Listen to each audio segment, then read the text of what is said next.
going to get started. Welcome to our City of Beachwood. This is our Economic Development Committee's first time having our resource meeting. I'm doing this. Yeah, I do, but I'm doing a webinar right now. City of Beachwood's putting on a webinar. Okay, can everyone hear us okay? This is our first City of Beachwood Economic Development Committee resource meeting.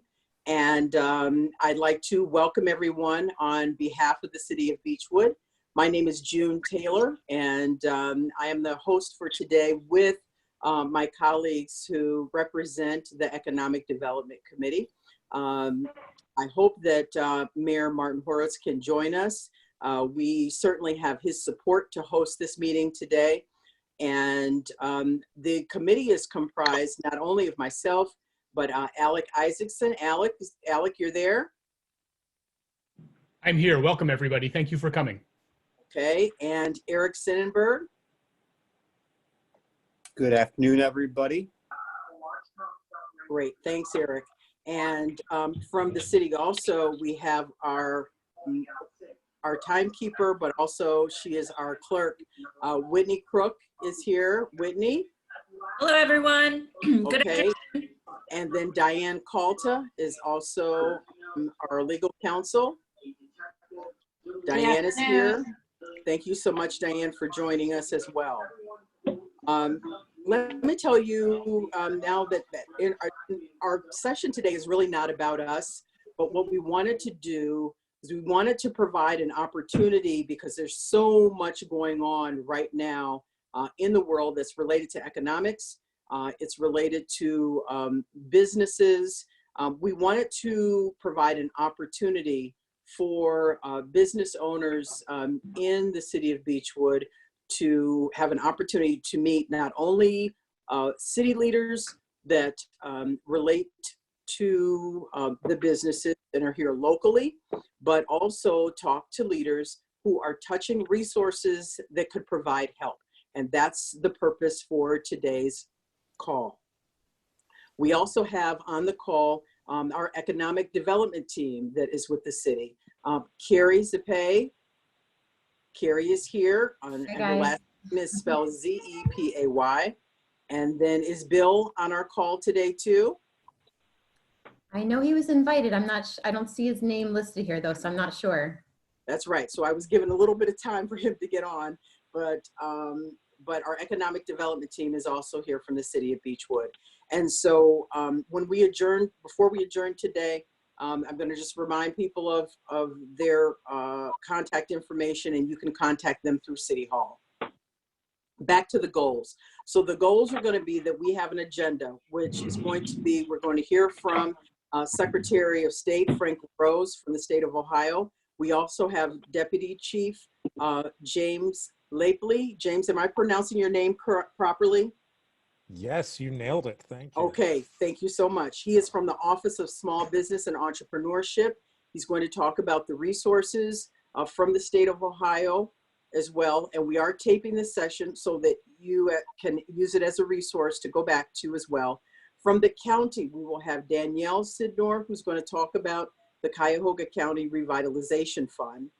And then unfortunately, because it was only released yesterday, the Goldman Sachs Opportunity Fund, which Lieutenant Governor Husted mentioned yesterday, we will be bringing those resources to the group as soon as possible in accordance with some of the resources from the CARES Act, which has two components to it. We will be bringing those resources as well. So this is going to be one of a series of conversations. So let me go right into our first speaker. Shamori, is the secretary ready at this time? Yes, he's there present, but he's muted right now. Okay, all right, very good. So without further ado, why don't I let our secretary then speak, and he's via conference call, and we'll give him the floor at this time. Thank you. Thank you so much, June, and thank you, Shamore, for helping get this set up. Hopefully everybody is doing well. I, like most of you, am dressed in what I call COVID casual at this point because it seems like nobody in the world wears ties anymore except for Eric. I see you there, Eric. Anyway, so working from home myself today and wanted to talk through a couple things that we're doing at the Secretary of State. Hey, good job, Eric. Well done. A couple things that we're doing at the Secretary of State's office. First of all, our two main missions at this office are entrepreneurship and business development, as well as civic engagement and voting. And those two obviously are foundational to our way of life as Ohioans. And much of life has changed over the last couple of weeks. The way that things work has changed, but there are certain things that are timeless, certain things that this COVID pandemic and really nothing could ever change. And one is that entrepreneurial spirit that has defined Ohio small businesses for so long. And I know many of you are examples of that. In June, I appreciate you as a longtime business person and now as a elected leader helping to set this call up. And then the other thing that will not change is the fact that your voice matters and that your voice is heard through our elections. And obviously both of those processes are going to be a little bit different in the weeks and months to come, but they're both just as important as they've ever been. First of all, on just sort of some background stuff here. First of all, I think all of us are rightfully focused right now on first and foremost protecting lives and protecting health. That needs to be the main focus that permeates really everything we do. And I know that it has been. And one of the reasons why Ohio is leading the nation is because from the top of our state leadership on down, Ohioans have taken this seriously and have reacted aggressively to make sure that we can protect the health of our fellow Ohioans. It's a value that I think transcends any kind of party or region or other differences that we have. Something that I know that many of you are struggling with is how to keep your business going, how to keep your employees paid, and some of those things are very difficult challenges. And so I don't mean to underestimate any of that by talking about the things that we're working on. I know that many of you have some really profound challenges in front of you as business owners and business leaders, and I've seen some really creative things going on out there in the private sector in Ohio. And it's no surprise, that's what private sector entrepreneurs and business leaders do, is they find creative solutions to problems, creative market-oriented solutions to problems, and they fulfill the needs of their customers in creative ways. And that's the kind of thing that we're seeing. Obviously, a few months ago, none of us were really talking about this unless you were an epidemiologist or a physician. You probably had never heard of the coronavirus before, or certainly COVID-19, which is a new thing just back in November timeframe. In fact, the first time I ever heard of this, I was in Tel Aviv, Israel, of all places. It was back in January, and I was speaking at an international conference all about cybersecurity. And so at that point, the only kind of viruses that we were thinking about certainly was computer viruses. It was actually in my hotel room in Tel Aviv watching CNN International one night that I heard about this pandemic really for the first time. And so in just a few short months since then, it's changed everything. First on the business side, we have changed the way that we operate at the Secretary of State's office, but what we haven't changed is the level of service and commitment that we have to the citizens of Ohio that we serve. I'm actually proud to report that you're seeing really decent numbers in Ohio for the month of March, which may be sort of surprising for new business creation. It's a pretty strong, we're going to release the exact numbers here in a couple of days, but it's a pretty strong showing actually when my guess is that you're seeing people that are stuck at home, that are starting new businesses, finding creative ways to solve some of the unique challenges that exist right now, and they're incorporating to the Ohio Secretary of State's office when they do that. And so it's something that we're find maybe a bright, a positive spot here amidst the challenges that we're facing, is that entrepreneurialism and entrepreneurship is still alive and well in the Buckeye State, and we're seeing that in the filings that we're getting now. Obviously, most of our work has now been moved online. There are some things that have to be done in person, and so we now offer at the Secretary of State's office an opportunity to schedule in-person appointments if you need to do that. And so that's something that we continue to do for some of those services that have to be done on paper. Of course, we are continuing to process mail at our office, although most of our staff has gone home and has taken their work computers home, and they continue to process our business filings from home. There are some opportunities as well that folks should know about. If your business involves notarizing documents, if that's a requirement of doing business for you, Ohio was ahead of the curve on something that we implemented last year that was passed by the legislature 2 years ago, and that is remote notarization. In Ohio, you can notarize a document without being physically present, and that's a new thing that notaries can do. And as you can imagine, in the last couple of weeks, we've had a lot of people sign up for that at the Ohio Secretary of State website. And you know, in the old days, the notary would watch you sign the document, and then they would put the stamp on it, authenticating that you are who you say you are. Well, with the new system, basically you can authenticate. The person holds up their ID, they prove to the person on the other end that they are who they say they are. They sort of tilt the camera down, and you can see them sign the document, and then they can notarize it remotely. So if notarization is something that you do and you're concerned about doing that and being able to do that remotely, please check out ohiosos.gov. Which is our website, and you'll find out it's a short course that you have to take. The course can be taken online, and then you can be certified to perform online notarizations. And so, you know, a lot of the things that we've focused on in our office over the last couple of years have been about modernizing and automating things, and thankfully, a lot of that has come in very handy right now as we're dealing with this COVID-19 pandemic. I know that our partner from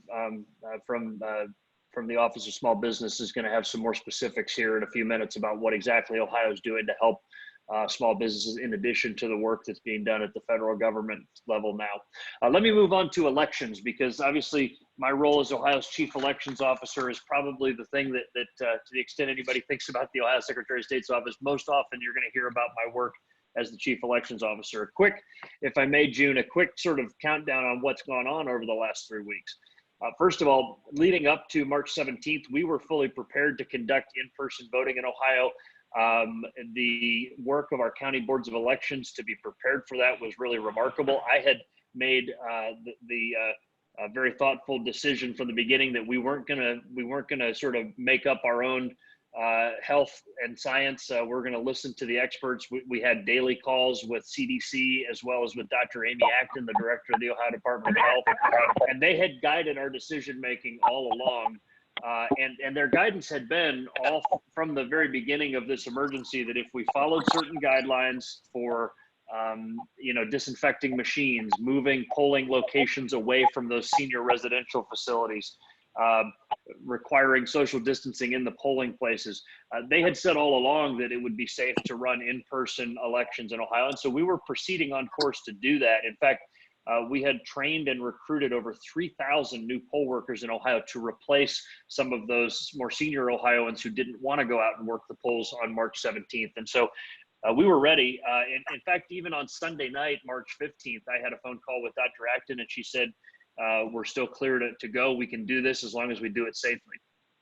That advice changed dramatically on Monday morning when I received a call on Monday, March 16th from Dr. Acton, from former Secretary, now Lieutenant Governor Husted, and from Governor DeWine. And the three of them said, they cited a couple things. First of all, at that point, new science coming out of Europe showing a staggering fatality rate.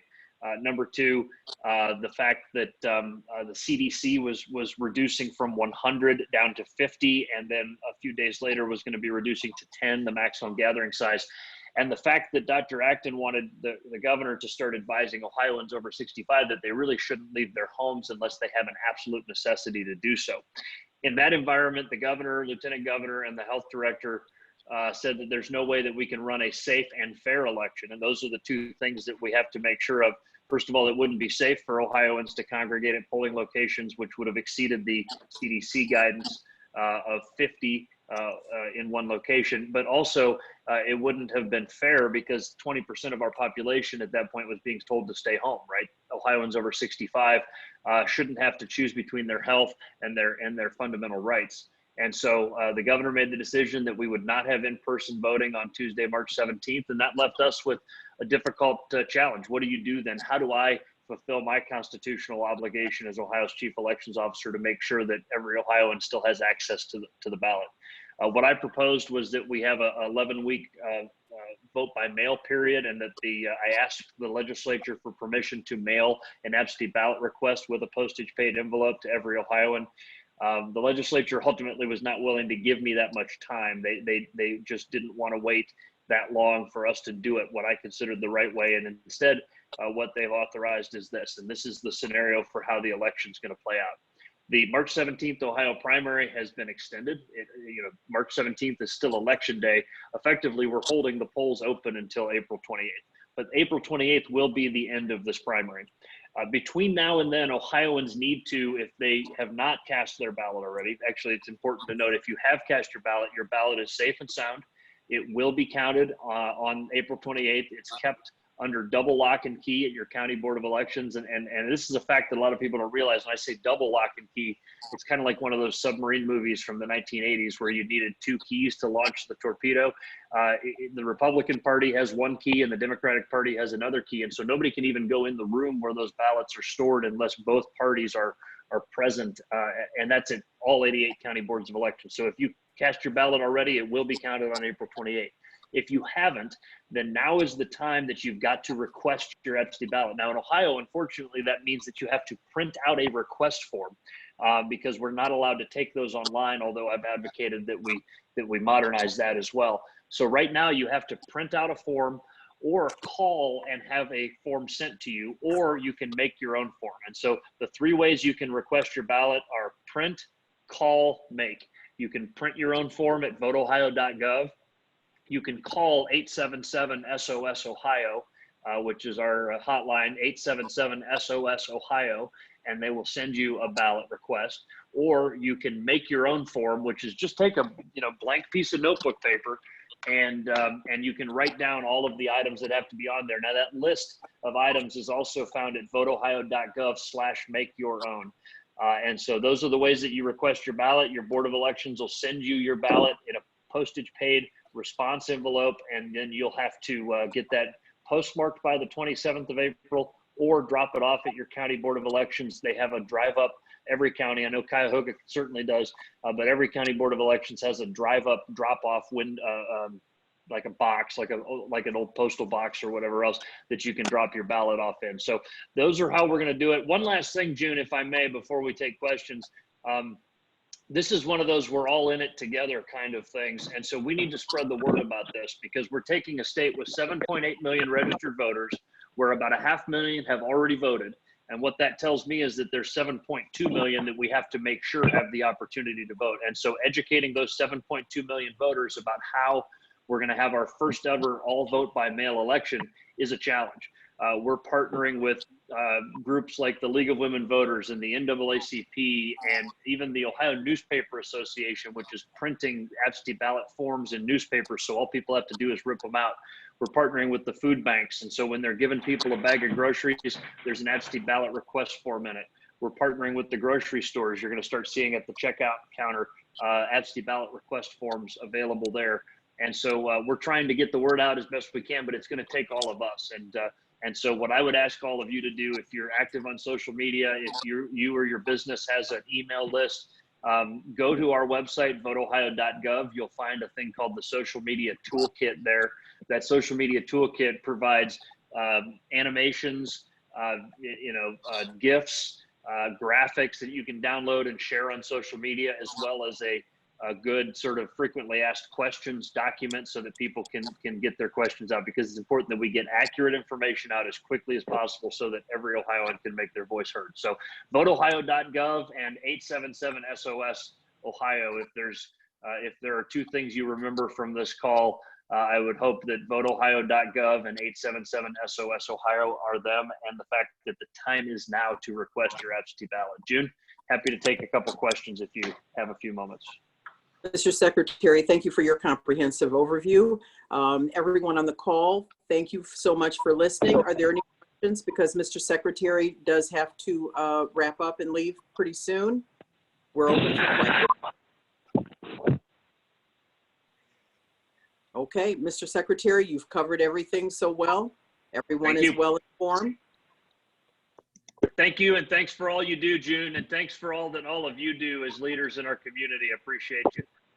Okay, thank you so much, and we'll be in touch. Amen. Thanks. Great. All right, next on our agenda, and before I go to, before I start, Deputy Chief, if you could give me a moment. I know that since the Secretary has joined us, our Mayor has joined us also, Mayor Horowitz. Thank you so much for joining us, and thank you for your support and allowing us to have and host this meeting today. Would you like to say a few words, Mayor? No, I just want to welcome everybody. It looks like we've got about 75 people on the call, and thank you to all the participants, and thank you to all the speakers, and to you, June, for putting this together. I hope that we get some good business information that will be helpful to those in our community. Thank you so much, Mayor. We appreciate it. And also, I think since joining, we have another member of our team. I think Carrie, has Bill joined us too now? Yes, I believe he's on the call. Bill, are you there? He's muted. He's muted. Okay, he's muted, but he's with us in spirit. Okay, Bill, no Yep. need to unmute. He's unmuted now. Okay, Bill, thanks for joining us as well. And I just wanted to let everybody know that Carrie and Bill are part of our economic development team that's in-house. And should you need their services here at the City of Beachwood, please reach out to them. Next on the agenda is Deputy Chief James Lapley. James, thank you so much for joining us today. James is with our Office of Small Business and Entrepreneurship at the state of Ohio. And James, could you talk about your role and some resources that businesses may tap into, please? Absolutely. June, again, thank you very much for having us on today. Thanks to everyone for joining us. We know these are certainly unprecedented times. And hopefully I can connect you to some information, tools, and resources that are going to help you guys sustain, until we get back to where we need to be and really enter that recovery period of this challenge. So again, I'm with the Ohio Development Services Agency. As an agency, we are the state's state government wing of economic development in our state. Obviously, our private sector partner in that is Jobs Ohio. And essentially what we do is our part to try to keep Ohio the most innovative, creative, and entrepreneurial state in the Midwest. And I think we definitely achieve at that. In fact, I think we can look even broader than the Midwest to celebrate some of the great things happening in our state and how great and resilient our small business owners are. In my office specifically, the Business Service Division, we help people start, sustain, grow, and expand their businesses internationally. So we've got a whole suite of services that are available. Almost all of them are available at no cost to Ohio businesses. And I'll kind of get into the alphabet soup here of the various programs that we have. So get your pens and pencils ready. So a couple things that before I jump right into Business Services Division, our state also hosts our state's tourism marketing wing. So if you go to Ohio's tourism website that is hosted by the Development Services Agency, we do want folks to know that if you go to ohio.org, right now, there's a small business initiative on there where individuals can create their own business listing to get some statewide recognition. And if you've got an online presence or can handle online sales right now, you can post there directly. So if you go to ohio.org, it's on the banner. If you want the full web address, it's ohio.org /support local Ohio. So I encourage you to check that out. Restaurants, again, folks who can handle online orders and direct shipping, it's a great opportunity just to have another platform to tell your story. We know the governor and lieutenant governor have been out promoting that as well. So going kind of right into the Business Services Division, I'll kind of start with our broadest program and kind of work down towards some of the tailored narrow programs we have. What are you bringing in there? The most broad program we have, and some of the folks on this call may be familiar with, is the Small Business Development Center program. That is a program that is operated in partnership between the U.S. Small Business Administration, the Ohio Development Services Agency, and 23 local organizations that we have across the state. They provide individualized one-on-one counseling and advising for small businesses. We do a very large training component to what we do.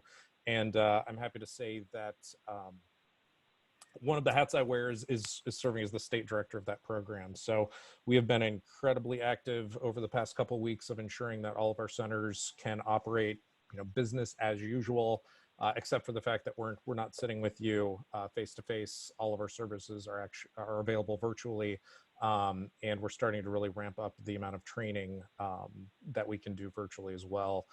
Right now, it seems like the biggest challenge is information. Small business owners are looking for guidance. They're also looking for information related to capital, which of course is, I think, one of the biggest challenges folks are having.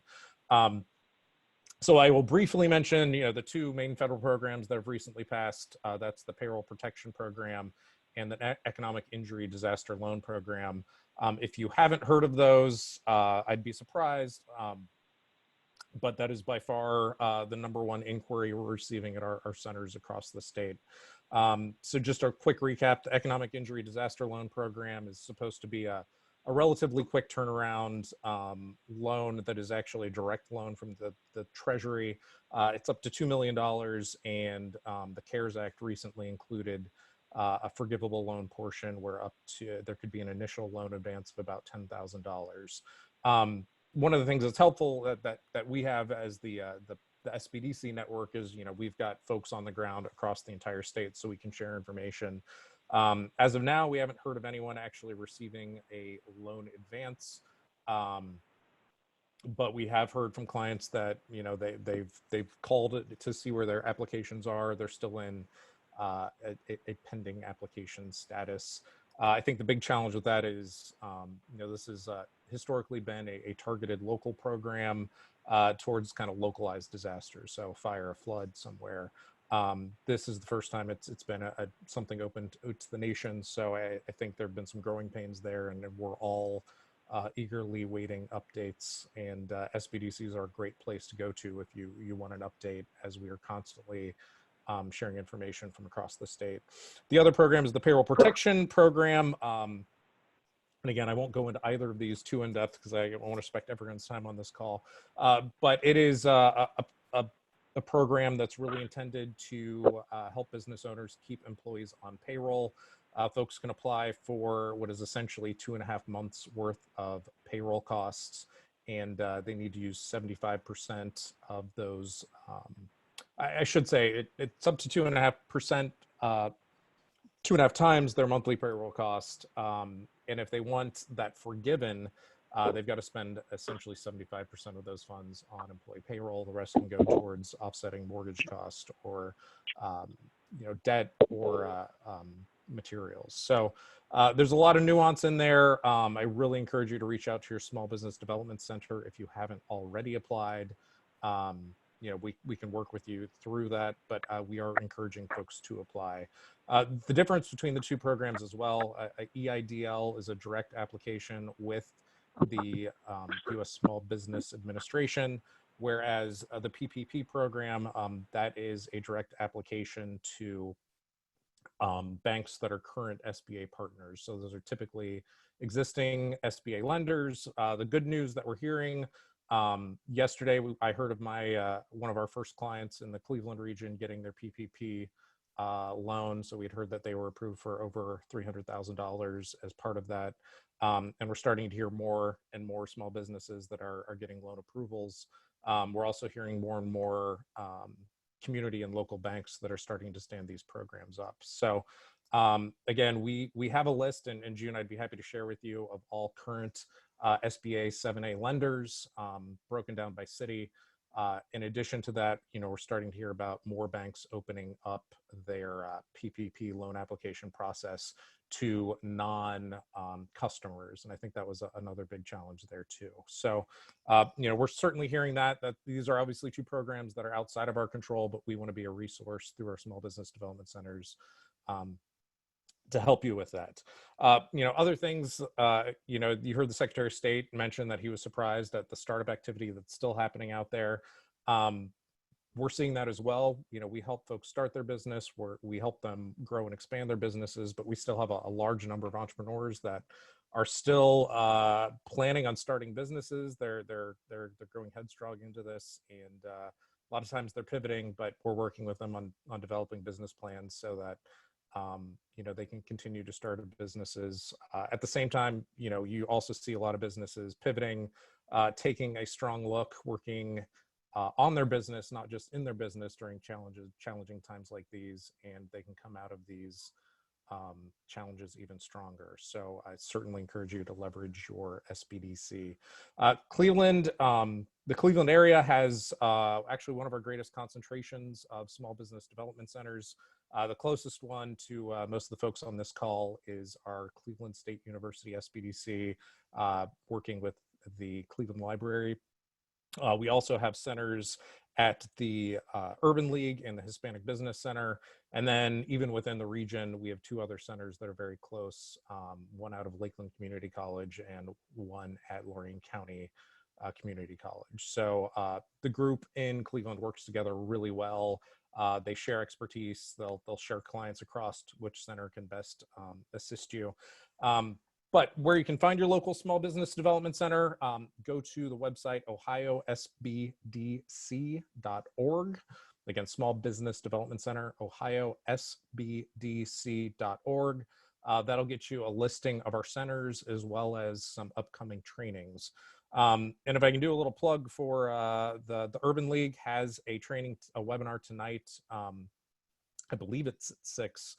That specifically is going over the Economic Injury Disaster Loan Program, as well as the PPP Forgivable Loan Program.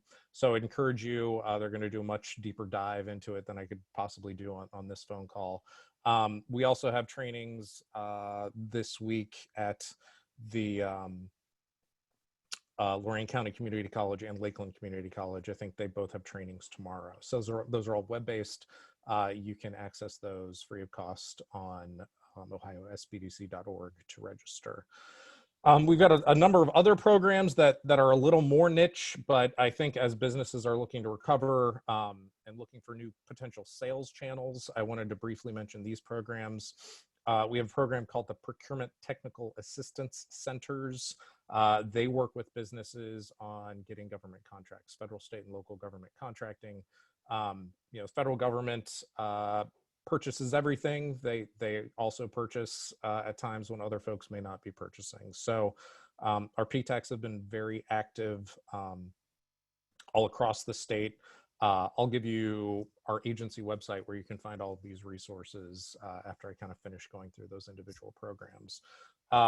We also have a strong focus on exporting. So as part of the Small Business Development Center program, we have a team of export advisors that specifically work with businesses on finding new customers internationally. Again, that's not applicable to everyone. However, our office has actually been very busy. We've got a team of international contractors that can actually do partner searches in other countries. They can do those on the ground introductions. And I think one of the things that we're going to see with this current crisis is, we're kind of down chain from countries being impacted by this. So there are going to be other economies that start really getting back into regular operations probably before we will. And that's a great opportunity to explore a new sales channel. In addition to that, there are a number of different grant programs that are out there to help folks market themselves internationally. We also have the MBAC program. So that's primarily focused on minority businesses, and that's also hosted by the Urban League. So chances are if you go to the SBDC, they're going to connect you to the MBAC services if it's appropriate for you. There's some financing and bonding initiatives that are available through the Urban League. They also do a lot of great training through their MBAC as well. And then our agency also hosts the Third Frontier program, which has targeted funding for folks who are in that kind of tech space. They fund partners, including Jumpstart in the Northeast Ohio region. So I think I'm coming up kind of towards the end of our time. I did want to share a couple of helpful resources for you. So we have a new website coming online that is going to have a lot of the targeted resources that I spoke about. Coronavirus.ohio.gov, that's the state's primary website for all things related to this challenging crisis. But they're adding a new subsection under that website, and that's going to be coronavirus.ohio.gov/business help. There should be a link going live on that today, but you can get to the URL just by adding /business help onto the end of that. We also have an email, an e-blast that we're working on sending out. If you want to send your email, just send an email to us. You don't need to put any specific information in the body of the email, to businesshelp@development.ohio.gov. And June, I will get you all of these resources so that you can share them with the group. Again, it's businesshelp@development.ohio.gov. That will put you on a listserv just by sending an email in, and we will continue to push information out. So we've done about 6 or 8 e-blasts every time one of the new federal programs comes online. And we know there's a lot of other conversations going on and more potential movement on that legislation moving forward. Also encourage you just to visit Development's website. Make sure you're following our Twitter feed or our Facebook feed. We're Ohio Development on Twitter. We're pushing a lot of our recordings out from across the state from our various SBDCs. We're getting thousands of views and some really good feedback from that, because right now I think information is one of the things that folks are continually searching for, and anytime we can get you that helpful information, it's certainly a win for us. So I'll leave it with that, June. Again, I'll be happy to answer questions, I think, at the end, and just know that you've got partners who want to see you guys succeed through this.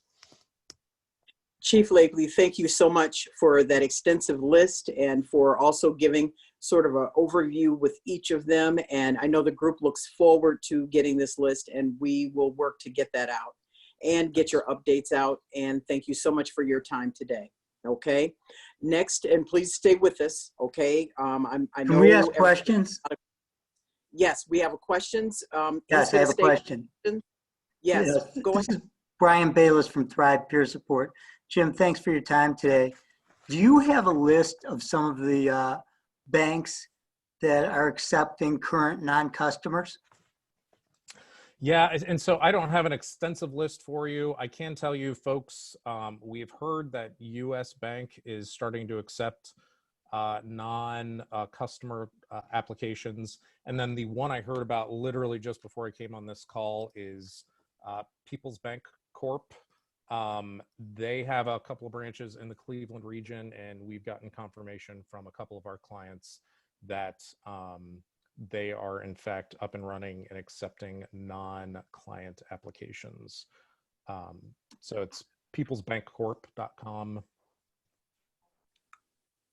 Thank you.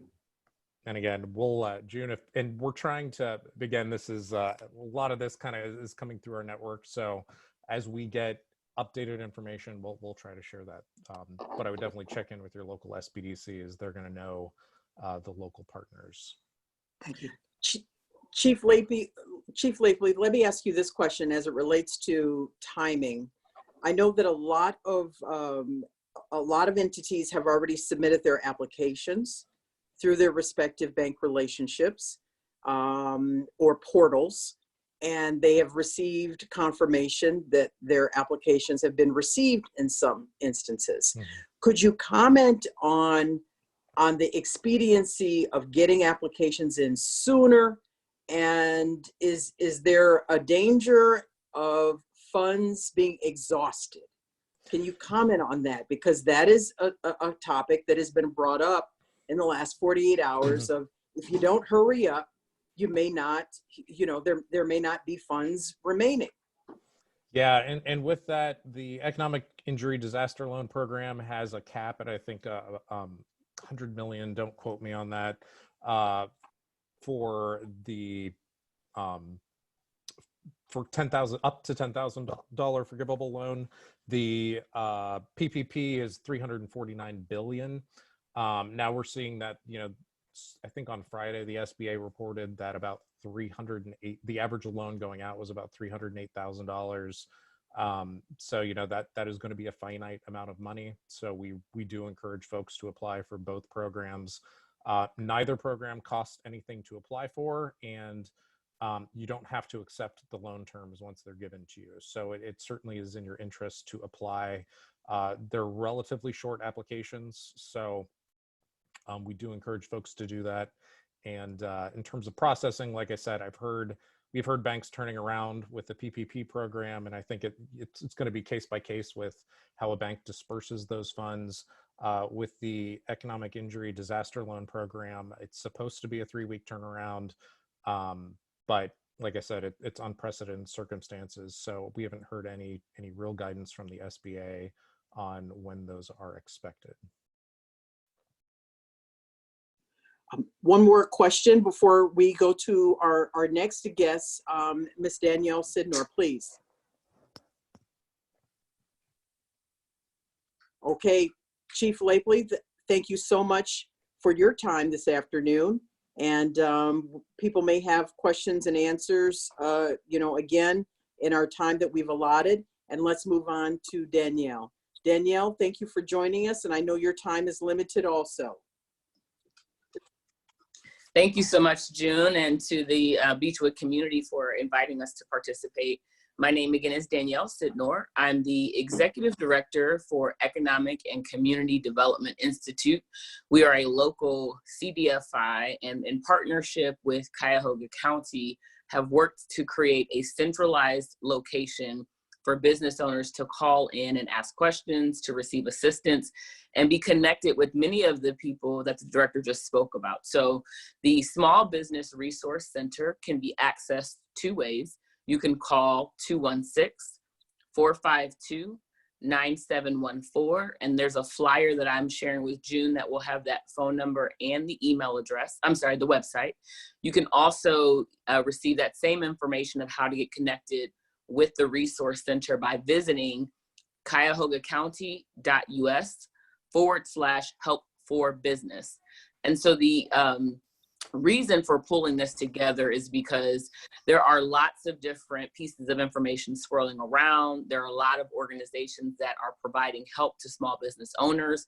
And the feedback that we received is it was just overwhelming for people to know, if I call the SBDC in Cleveland Heights, or if I call ECDI directly, or if I call HFLA, which organization can service my type of business. And so the Resource Center, again, is a centralized place you can call into. You'll be asked some basic information to collect information from you. And then based on that quick conversation that you have with a representative, they're going to be connecting you to one of the technical assistance providers in Northeast Ohio. So organizations like the SBDCs that were just mentioned, also like the Women's Business Center that we have that sits inside of ECDI. We also have organizations like Jumpstart, NDC, Northeast Ohio Development Council, and others who are providing and trained to provide technical assistance to small business owners that are available to folks that call in through this resource center. So that's one of the things that the county has attempted to do to try and streamline the process, to try and make it easier for business owners to get connected to resources. Some of the other things that will be available by calling into the resource center would be things like Skill Up. We know that some business owners are saying, I do have employees and maybe there is an opportunity for me to train them differently to pivot to be able to navigate through this crisis. My business model has had to change in order for me to survive. And so through the county Skill Up program, they are working with individuals who are looking at opportunities to retrain their employees for different types of functions within their organizations. And those that are also looking at retention type activities. They will also be able to connect you to Ohio Means Jobs. If you have organizations that are looking for help with unemployment, we realize that a lot of business owners are sole proprietors or just have one or two staff, and many individuals are also independent contractors and do most of their work through 1099. And so we're going to be able to connect you with those resources as well. So the Small Business Resource Center, a great tool. So that way you don't have to remember a bunch of different organizations or a bunch of different websites and phone numbers. We have links to all the SBDC websites. We link you back to the state's website and the local resources that are available. That website again is cuyahogacounty.us/help for business. And then the next activity that we'll be rolling out this week as well is the Cuyahoga County Stabilization Fund. And I'm sure some of you all have heard about that. We've been very intentional to look at trying to build a pot of resources that would be able to offer some assistance to individuals that are having issues obtaining some of the other resources that are available. Like many other cities and municipalities that have rolled out programs, we are advising most of the businesses that come seeking some sort of financial assistance to please first look at the financial assistance that's available through the federal government. And the reason I say that, as someone who's been in business in the business world for a very long time, to be able to have an interest rate as low as 3.75% for for-profit entities and 2.75% for nonprofit entities, that could potentially be amortized over 30 years. Most of the local resources that all of us have available outside of a grant would not be able to have those type of financial terms. And so what I did, explain to June is I wanted to make sure I provide you all with the information, but also kind of help you think about how we've shaped this pot of money together. So we're advising individuals to try and attempt to look at the EIDL loan, which is the Economic Injury Disaster Relief, and then also the P3 program or the Paycheck Protection Program. And so if you're having trouble with navigating those applications or understanding those programs, we can assist you with that as well. But the Stabilization Fund itself, there will be a combination of grants and loans available on a continuum to be able to offer assistance to small business owners. And again, with the grant pool of dollars, that is largely going to be for individuals that for some reason would not meet some of the SBA eligibility criteria, because we realize that for those types of businesses, there are not a whole lot of other places that they're going to be able to go to receive assistance. And then for individuals that may be eligible for some of the federal programs but cannot access the dollar amount that they're looking for, we will have some more flexible loan type options that will be available. And so if you're interested in that type of financial assistance, you can begin even now if you visit the Cuyahoga County website, the cuyahogacounty.us help for business. That first thing that pops up, you'll see a business assistance survey. You might see the name of it change in the day or next day or so. We'll probably just change the name to pre-application, because it will be the tool that we are using to connect with individuals who are looking to access that stabilization fund. So if you're on this call today or you're watching this webinar, I would definitely encourage you, if you feel like your business is going to have some challenges being able to access some of the federal resources, to please go and fill out the survey. If you're not looking for financial assistance, but you are looking for other business type of assistance, you can indicate that on the survey as well, and we will get you connected with one of the resource providers. So those are the two big tools that we have available. I would just give a plug for ECDI. We are also just actually today received delegated authority. We are a small business SBA intermediary. And so we primarily focus on the micro-lending program through the SBA. We're the third largest micro-lender in the nation. We serve all 88 counties in the state of Ohio.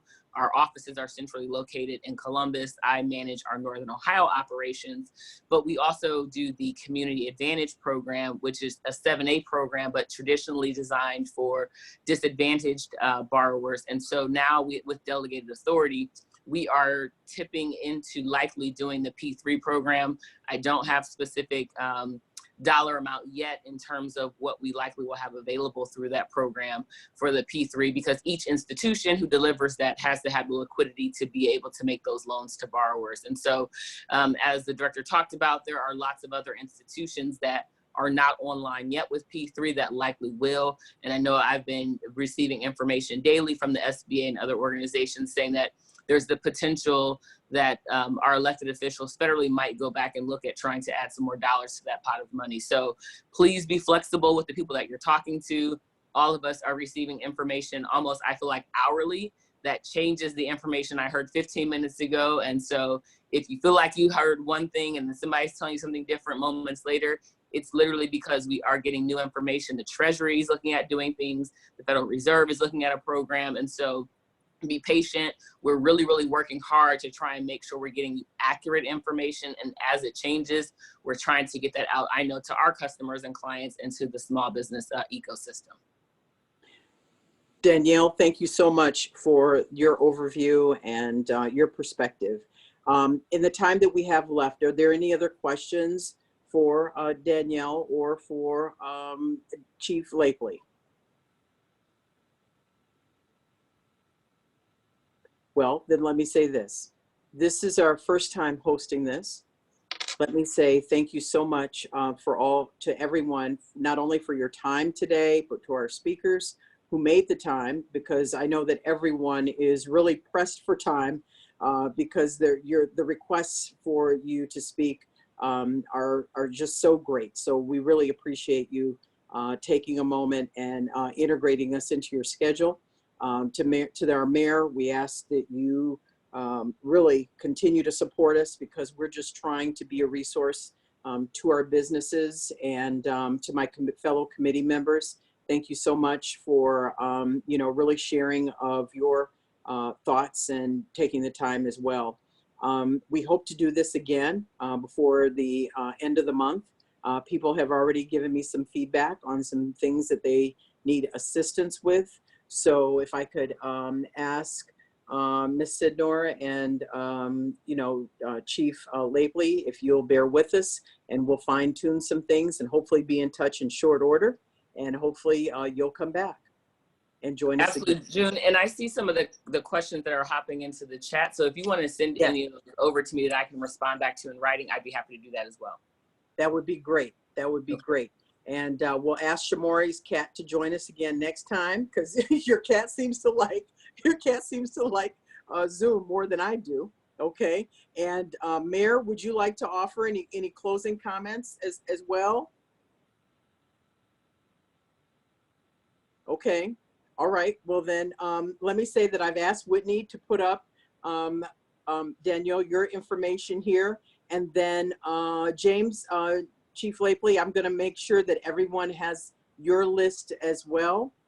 Okay. And I know that the secretary has some information that he wants me to get disseminated out to the attendees too. So if there are questions, I will make sure that they're forwarded. And thanks again for everyone's time. And everyone be safe, and we will be in touch. Thanks, everyone. Bye-bye. Thank you. Bye.